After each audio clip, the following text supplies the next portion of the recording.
오늘 본문은 성탄절이 될 때에 이제 교회 주일학교에서 주로 선곡으로 아주 많이 나오는 빈방이 있습니까 하는 거죠. 많이 나오는 그러한 내용입니다.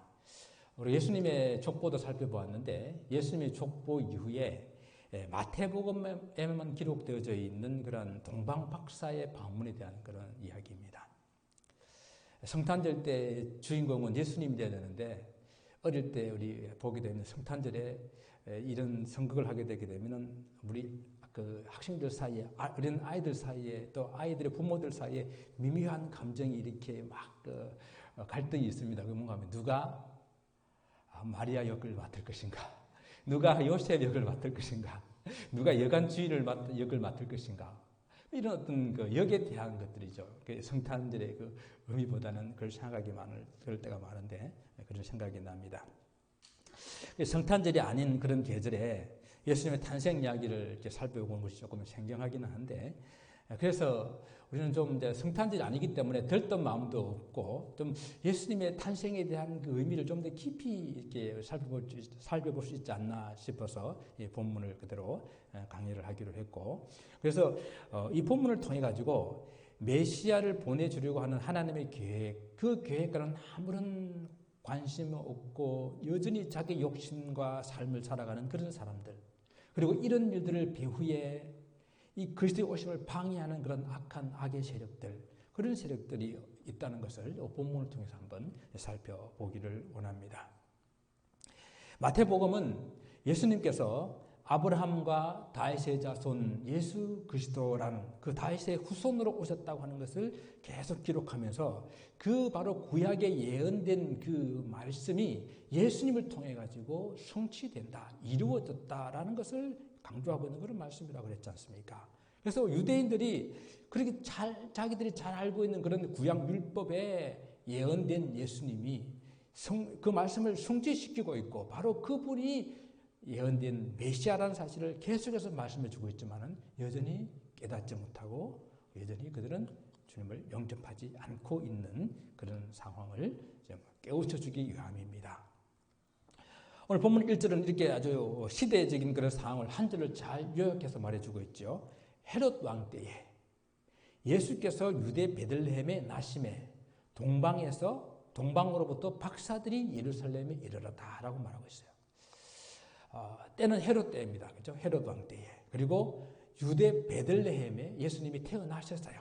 그러고 난 이후에 동방에서부터 박사들이 예루살렘에 도착을 했다라는 것이죠.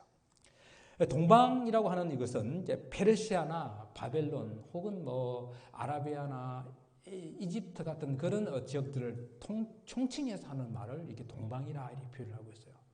근데 어떤 분들은 우리 동방 하게 되면 한국 아닙니까? 한국. 그래서 여기 나오는 동방이 한국일 거다 이렇게 말하는 분들도 있는데 너무 좀 거리가 먼 것 같아요. 한국이면 좋겠는데 그런 좀 먼 것 같고, 고대 이 사람들은 우주가 하나로 연결되어 있다라고 이렇게 생각했기 때문에 하늘의 그런 전체의 그런 움직임이 곧 이 땅에 나타날 어떤 그런 징조를 나타내는 것이라고 생각을 했었어요. 그래서 특히 동방이라고 하는 이 나라들은 별의 나타남과 움직임을 연구하는 그런 학문이 아주 발달되어 있던 그런 나라들입니다. 그런 나라에서 왔다는 거예요. 그 다음에 동방에서 방문한 사람들을 박사라고 그랬어요. 박사라면 좀 어감이 좀 다른 어떤 그런 개념인데 좀 이게 모호한 그런 표현이에요. 근데 이 박사라는 이 단어는 하늘의 별을 연구하는 점성가 혹은 마술사 아니면 제사라는 글을 지는 사제를 의미하는데, 그런 사람들에서 아주 신분이 높은 그런 어떤 사람들을 지칭하는 그런 이름입니다. 그러니까 오늘 마태가 예루살렘을 방문한 사람들을 다소 애매한 이런 단어를 가지고 사용하고 있는 것은, 비록 방문한 이들이 미신적이고 주술적이고 점성가라고 할지라도, 그러나 이들은 하나님의 인도하심을 받아서 지금 어떠한 부분이든지 하나님의 뜻을 나타내고자 하고 있다는 것을 보여주기 위해서 단순히 점성가는 아니다. 단순히 그들이 그냥 어떤 사제나 그런 마술사는 아니다라는 것을 말하고 싶은 거예요. 왜냐하면 성경은 점성을 술, 그러니까 하늘의 별로 점을 치는 점성술을 금지하고 있어요. 신명기 17장 2절에서부터 7절까지 이것은 하나님께서 엄격하게 금지한 그런 내용이에요. 왜냐하면 하늘의 별을 비롯한 모든 우주 만물은 다 하나님의 창조하신 창조물이거든요. 그리고 그것은 하나님 창조하실 뿐만 아니라 하나님의 창조 섭리 이후에 지금도 살아계신 하나님께서 다스리고 계시는 그러한 만물이기 때문에 그것으로 가지고 사람의 운명을 이 세상의 흉을 점치는 것은 하나님께서 금하신 것입니다. 오히려 이런 우주 만물은 시편의 기자처럼 이렇게 찬송하는 것이 옳습니다. 시편 19편에서는 하늘이 하나님의 영광을 선포하고 궁창은 그 손으로 하신 일을 나타내는도다. 하나님의 영광과 하나님의 일을 나타내심으로 우리는 오히려 찬양할 수 있는 것이 이 세상 천지 만물이라는 것입니다. 그래서 이 마태복음에서 말하고 있는 하늘의 별에 대한 이 이야기는 점성술이나 어떤 마술이나 어떤 그런 신비로운 그런 것을 말하는 것이 아니라 우주 만물을 창조하신 하나님께서 밤하늘에 나타난 그 별을 통해서 하나님의 창조의 섭리, 구원과 심판의 징조를 나타내고 있다라는 것을 지금 말씀해 주고 있는 거예요. 그래서 2000년 전에 베들레헴에 비쳤던, 하늘에 비쳤던 그 빛난 그 별은 멀리 동방에서부터 별을 연구하는 사람들의 눈에 크게 띄었고, 그리고 그들을 예루살렘까지 인도하게 되었다라는 것입니다. 우리가 여기서 살펴봐야 될 것은 왜 이들이 예루살렘을 방문했냐 하는 것입니다. 동방이라는 것이 뭐 페르시아나 바벨론이라고 하면은 예루살렘에서부터 900km, 그러니까 한 550마일 정도 되는 그런 거리여서 2달 정도를 꼽아 와야 도착할 수 있는 그런 먼 거리거든요. 그런 먼 거리를 자기 나라도 아닌 다른 나라에서 일어날 그런 징조를 바라보고 어떻게 찾아왔을까요? 그런데 하늘의 그 별을 연구하는 점성가 혹은 천문학자들로서는 그때 나타났던 그 현상이 그냥 예사롭지 않은 정말로 이런 대단한 그런 징조라는 것을 그들은 이해를 했기 때문입니다. 그래서 이 예수님 시대 때에, 예수님 태어날 때에 비추었던 그 별을 연구하는 그런 천문학자들이 많이 있었는데요. 400년 전에 케플러라고 하는 이 사람이 이 별을 연구하다가 세 개의 별이 서로 이렇게 겹치는 현상이 일어나게 될 때 그 빛이 아주 밝게 빛나는 사실을 그가 밝혀냈어요. 그래서 주전 7년경에 5월달에 한 번, 10월달에 한 번, 12월달에 한 번 그렇게 그 별이 겹치면서 엄청나게 빛을 발했다는 것을 그가 밝혀냅니다. 물론 그 당시 사람들로부터는 인정을 받지 못했지만은 지금 컴퓨터와 그리고 천문학이 발달된 오늘날은 그 사실을 인정받고 있어요. 약 800년의 주기로 목성과 토성과 그리고 물고기 자리 별이 서로 이렇게 겹치는 현상이 일어나게 될 때에 아주 밝은 빛을 낸다라는 것입니다. 그 빛이 어떤 빛인지 우리는 정확하게 몰라요. 하지만 이 점성가들이 보았을 때에, 그리고 이 동방에 있는 이 사람들이 보았을 때에 이것은 엄청난 징조다라는 것을 생각하게 되었고 그들이 발걸음을 예루살렘으로 옮겨왔다라는 것이죠. 동방에서 온 박사들은 예루살렘에 와서 유대인의 왕으로 나신 이가 어디 있느냐라고 물어봅니다. 동방에서 그의 별을 보고 그에게 경배하기 위해서 왔다라고 그들의 온 목적들 분명하게 밝히고 있습니다. 이들은 이미 유대인들의 왕이 탄생했다라고 말하고 있는 거예요. 그리고 적어도 예루살렘에 있는 사람들은 그 예수님의 탄생을 알고 있을 것이라는 가정하에 유대인의 왕으로 나신 이가 어디 있느냐라고 물어보고 있다는 사실입니다. 마태는 이러한 사실을 가지고 정작 유대인들은 그들의 왕이 태어났는데 그 사실조차도 알지 못하고 그리고 관심도 없는 그런 모습을 부각시켜주면서 오히려 이방인에 의해서 이 사실이 질문되어지고 찾아와서 경배하겠다고 하는 이 사실을 이야기함으로써 하나님을 믿고 사는 그 백성들, 메시아를 기다리고 사는 그 백성들의 무지와 무관심을 책망하고 있다는 것입니다. 이 말씀이 이미 구약에서 예언되어 있는 그 말씀이 지금 성취되고 있다는 것을 그가 다시 한번 보여주면서 시편 60편과 68편의 말씀에서 왕들이 주께 예물을 드릴 것이고 그리고 그 왕들이 낙타를 타고 와서 유향을 드릴 것이다 라고 하는 이 말씀이 지금 성취되고 있다는 것을 마태는 보여주고 있는 것입니다. 유대인들에게 그들 왕이 탄생했음을 말씀하고 있지만은 그들의 반응은 어땠는지 오늘 우리는 본문을 통해서 살펴봅니다. 깨닫지 못하는 유대인들, 관심이 없는 유대인들, 그리고 그때 예수가 태어났다 해도 그 태어난 예수는 우리가 기다리는 그리스도 메시아가 아니다라고 말하는 유대인들의 그 모습은 그때나 지금이나 그리고 오늘 살아가고 있는 모든 우리 현대인들의 동일한 그런 모습들이 아닐까 생각을 합니다. 유대인의 왕으로 나신 이가 어디 있느냐라는 이 질문에 헤롯 왕과 예루살렘이 소동했다고 그랬어요. 동방에서부터 별을 보고 찾아왔는데 정작 예루살렘 사람들은 이 사실을 모르고 있는 것입니다. 그 사실을 말해주자 소동합니다. 왜? 우리 아마 이런 이유로 소동했지 않았을까 싶어요. 우리에게는 헤롯이라는 왕이 있는데 아니 또 유대인의 왕이 누구란 말인가? 그 말을 들었을 때에 소동할 수 있었을 것입니다. 아니면 정말 우리는 오랜 기간 동안에 정말로 유대인의 왕을 기다렸는데 어찌 우리가 알지 못하는 사이에 유대의 왕이 태어났단 말인가? 탄생했단 말인가? 깜짝 놀라며 소동했을 것입니다.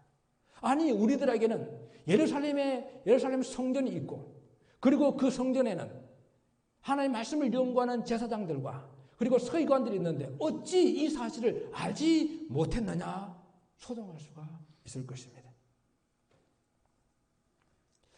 이스라엘에는 정말 오랫동안 400년 동안 하나님의 계시의 말씀이 없었고 이상과 기사도 일어나지 않았다는 사실을 우리는 주목할 필요가 있습니다. 그동안 아무런 하나님의 계시도 없었고 이상도 기적도 없었기 때문에 그들은 무뎌질 대로 무뎌졌고 그리고 무관심해질 대로 무관심해져 있는 그런 모습입니다. 마치 이것은 그의 백성들이 흑암의 땅에 앉아서 빛을 깨닫지 못하고 보아도 보지 못하고 들어도 듣지 못하는 그런 소경과 기머거리였다는 사실을 보여주고 있는 것입니다. 그래서 그 땅에 빛이 비쳐도 알지 못했습니다. 하나님의 음성이 들려도 깨닫지 못했습니다. 오히려 하나님께서는 이방인의 눈에 그 빛을 보게 하시고 이방인으로 하여금 유대인의 왕이 탄생하심을 알림으로 말미암아 예루살렘이 발칵 뒤집혀지는 그런 소동이 일어나게 된 것입니다. 사랑하는 성도 여러분, 만약 우리도 영적인 잠을 자고 있다고 한다면 영적으로 우리가 깨어있지 않다고 한다면 주님께서 다시 오실 때에 보라 주님이다 하는 그 소리를 듣지 못하고 그 소리에 깜짝 놀라 우리는 소동할 수밖에 없을 것입니다.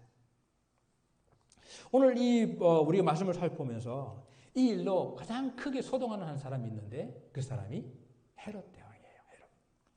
여기서 헤롯은 우리가 일반적으로 말하는 헤롯 대왕을 말합니다. 이 헤롯은 주전 37년에서부터 주전 4년까지 이스라엘을 통치했던 그런 왕입니다.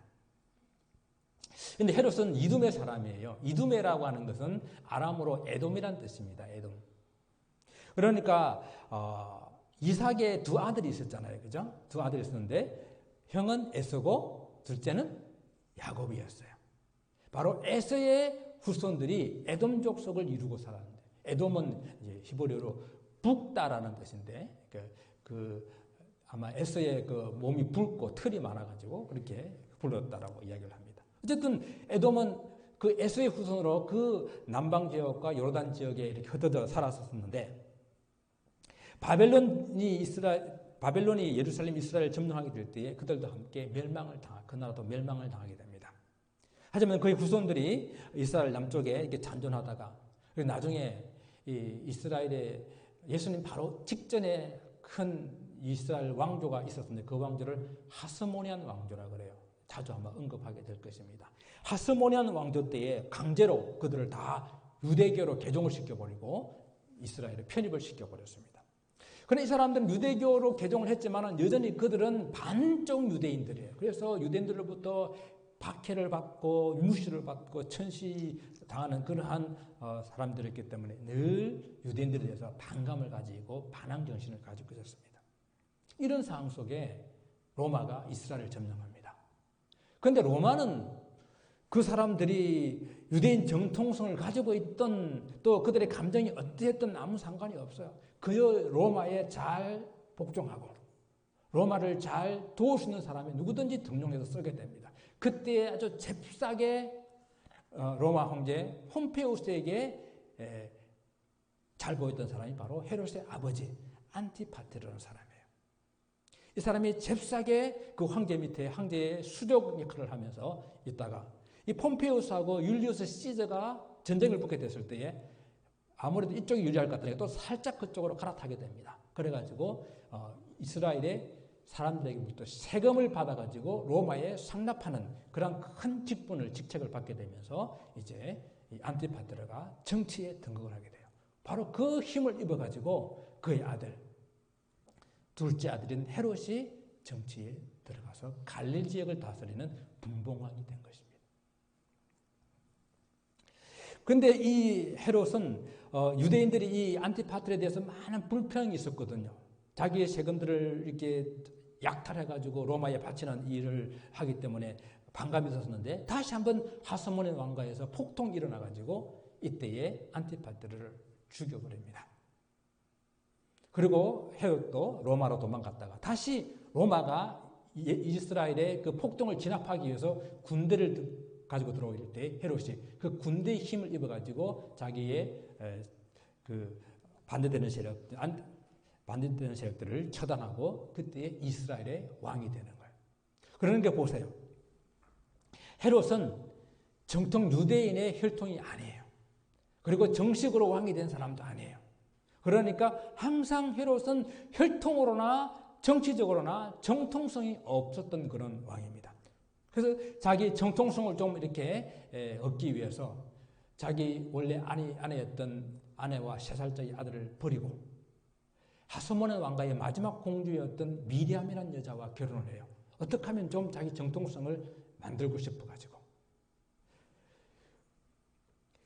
그리고 이 헤롯은 이두메 사람이기 때문에 로마의 힘을 빌어서 왕이 되었다는 이것 때문에 늘 불안해했었습니다. 그래서 자기 왕권에 대한 어떤 정신병적인 그런 집착을 가지고 있었어요. 그래서 이로 인해 가지고 자기 아내도 자기 장모도 자기 두 아들도 자기 손으로 죽여버리는 그러한 악을 범하게 됩니다. 이러한 헤롯에게 유대인의 왕으로 나신 이가 어디 있느냐라는 이 말이 얼마나 충격적이고 얼마나 소동할 수 있는 일이겠습니까? 자기 왕권에 위협하는 사람은 모두 제거해버려야 되는 그런 사람인데 그래서 예수님 아기 예수를 죽이기 위해서 베들레헴에 2살 밑으로 유아들을 다 학살해버리는 그러한 일도 하지 않습니까? 정말 왕이 되어서는 안 되는 사람이 유대인의 왕이 되어서 다스리고 있는 이 모습을 보게 될 때에 이스라엘 가장 암울한 시대를 살고 있는 바로 그때구나. 어쩌면 이스라엘의 왕은 하나님께서 다윗에게 약속하신 다윗의 후손으로부터 그의 영원한 왕권이 지속될 거라고 그랬는데 마치 이 하나님의 약속이 깨어져 버리는 것처럼 끊어져 버리는 것처럼 그런 위기감에 놓이게 되는 그때가 바로 예수님이 태어난 바로 이 암울한 시기였습니다. 하나님께서는 바로 그때에 다윗의 후손 메시아 예수 그리스도를 이 땅에 보내주셨습니다. 그런데요, 이 일을 사단이 가만둘 수가 없다는 이야기죠.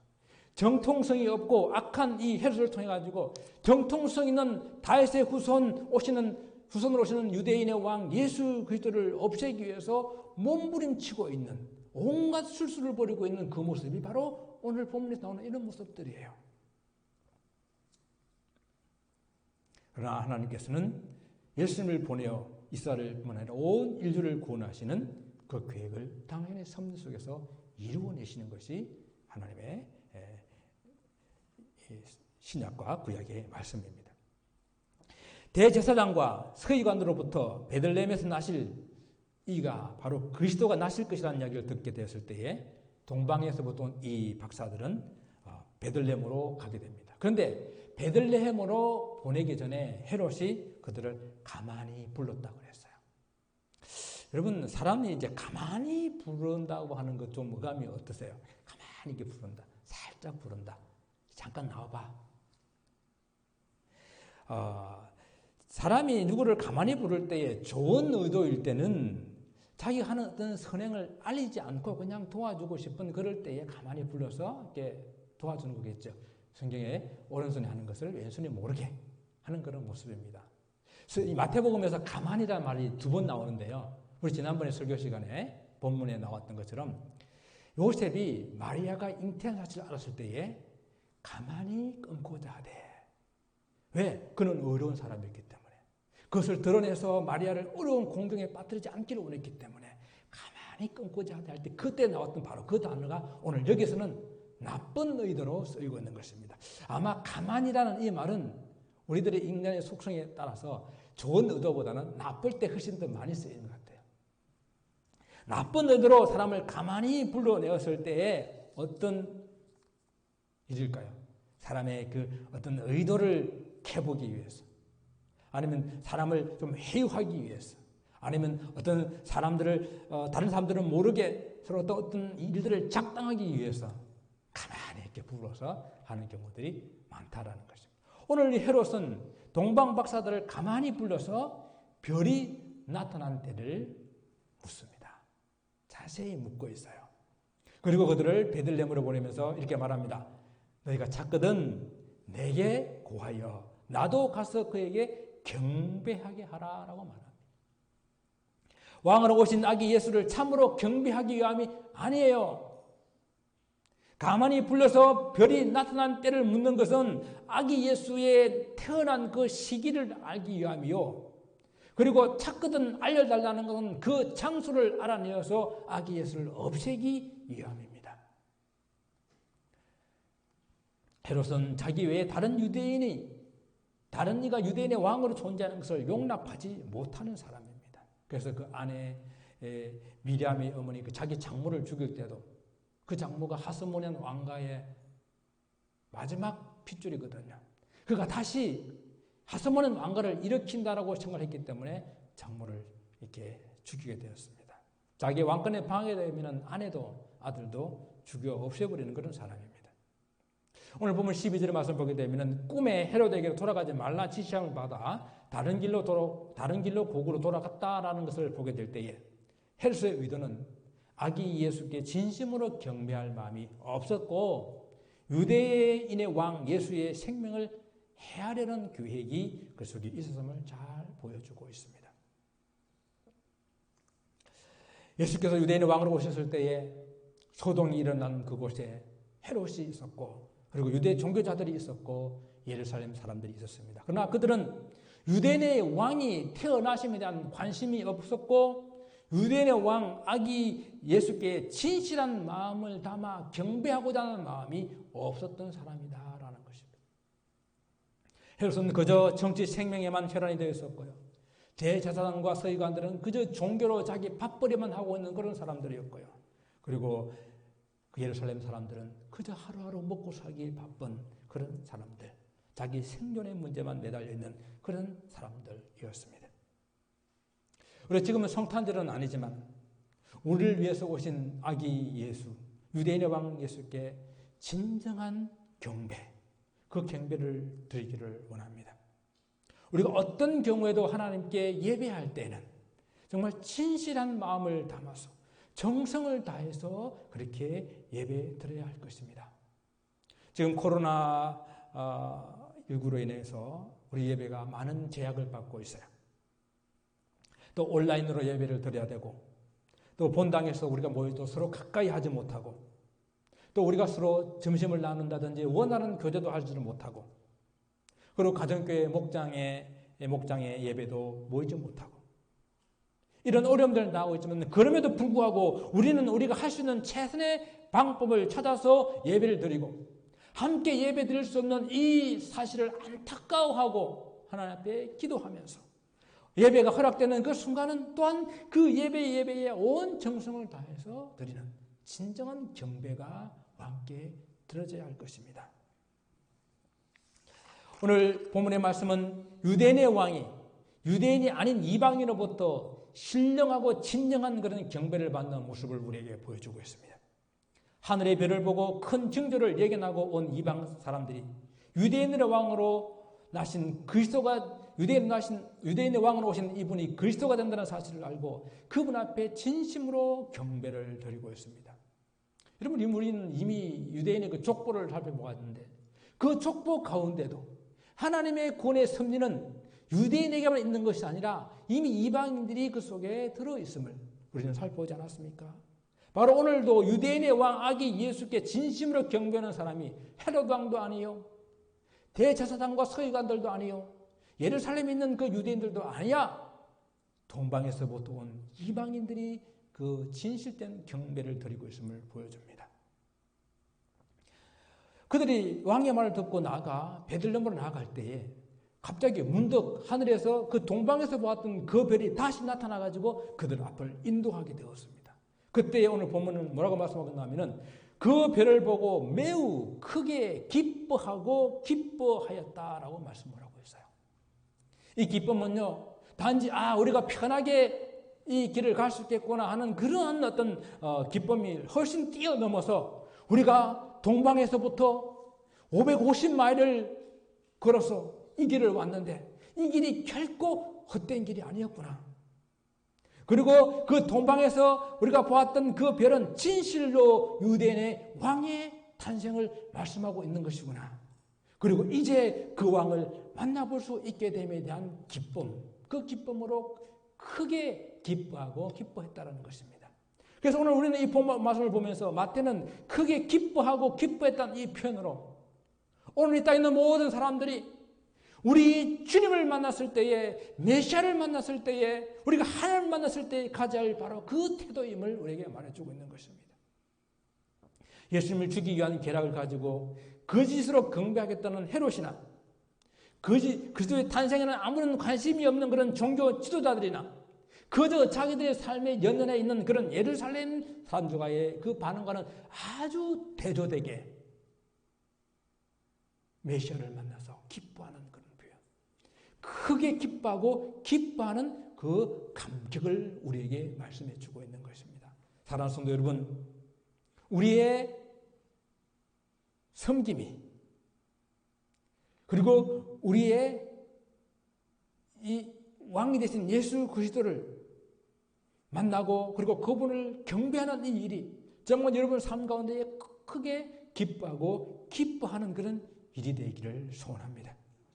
그분을 경배함이 정말 우리 삶에 가장 큰 기쁨, 그 기쁨을 회복하는 그런 삶이 되기를 다시 한번 축원을 드립니다. 이 동방 박사들이 집으로 들어가 아기와 그의 어머니 마리아와 함께 있는 것을 보고 엎드려 경배를 했습니다.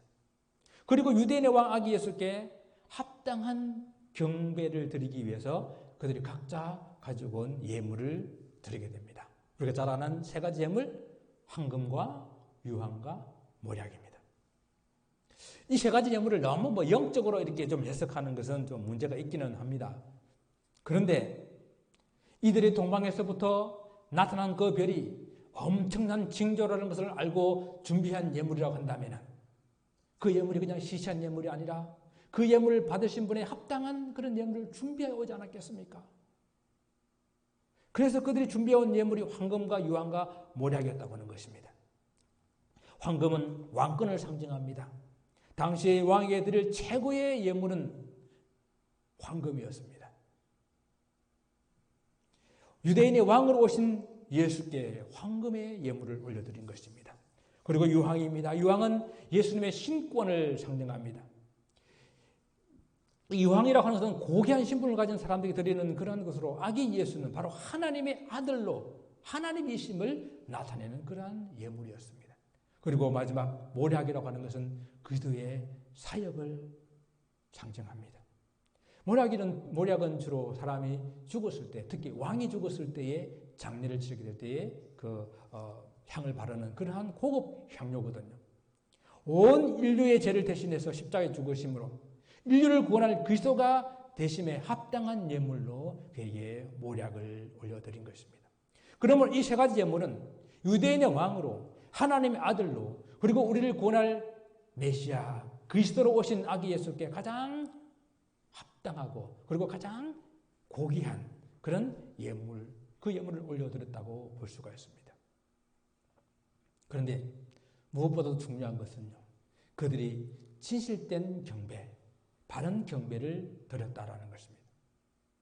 오늘 보면은 그 집에 아기와 함께 마리아가 있었다라고 그랬어요. 그런데 오직 아기 예수께만 경배했다고 성경 기록하고 있습니다. 이것이 오늘 너무도 중요한 우리에게 주시는 하나님의 말씀이에요. 오직 예수님만 경배의 대상이 된다는 이야기입니다. 예물보다 더 중요한 것은 경배를 드리는 자세요, 그 마음이 아니겠습니까? 우리는 예배를 드리되 하나님을 경배하되 바른 경배를 해야 합니다. 바른 예배, 바른 경배는 경배할 대상을 바로 경배하는 것, 그것을 말하고 있는 거예요. 여러분, 어떤 경우에도 사람은 경배의 대상, 예배의 대상이 되지 못합니다. 오직 우리 성삼위 하나님 외에 어떤 것도 우리의 예배의 경배의 대상이 되지 못한다는 것을 오늘 분명히 우리에게 말씀해 주고 있습니다. 유대인의 왕으로 오신 그분은 하나님이시기에 우리를 구원할 구원자이시기 때문에 오직 그분께만 경배가 올려지고 있는 것입니다. 말씀을 맺겠습니다. 2000년 전 유대 땅 베들레헴에 유대인의 왕으로 오신 우리 주님은 우리를 구원하시기 위해서 십자가에 죽으시고 부활하시어 하늘에 승천하셨습니다. 이제 다시 만왕의 왕으로 만주의 주로 다시 오실 것입니다. 그때에 깨어 준비하지 못한 사람들, 눈과 귀가 어두워서 깨닫지 못하는 사람들은 그날에 크게 놀라 소동하게 될 것입니다. 신앙생활을 우리 삶의 본질적이고 중요하게 여기지 않고 있다고 한다면 우리는 여전히 예수님을 정말로 나의 왕으로 나의 주인으로 모시고 있지 못한 그런 삶이라는 것을 다시 한번 기억할 수 있기를 바랍니다. 우리의 왕이신 예수님께 합당한 예물을 드리되 더욱 중요한 것은 바른 경배를 올려드릴 수 있기를 바랍니다. 오직 예수 그리스도만 우리의 경배의 대상이 된다는 사실을 기억할 수 있기를 다시 한번 주 이름으로 축원을 드립니다. 우리의 왕께 신령한 그리고 진정한 경배를 올리는 성도들의 삶이 되시기를 주님의 이름으로 축원을 드립니다. 기도하겠습니다.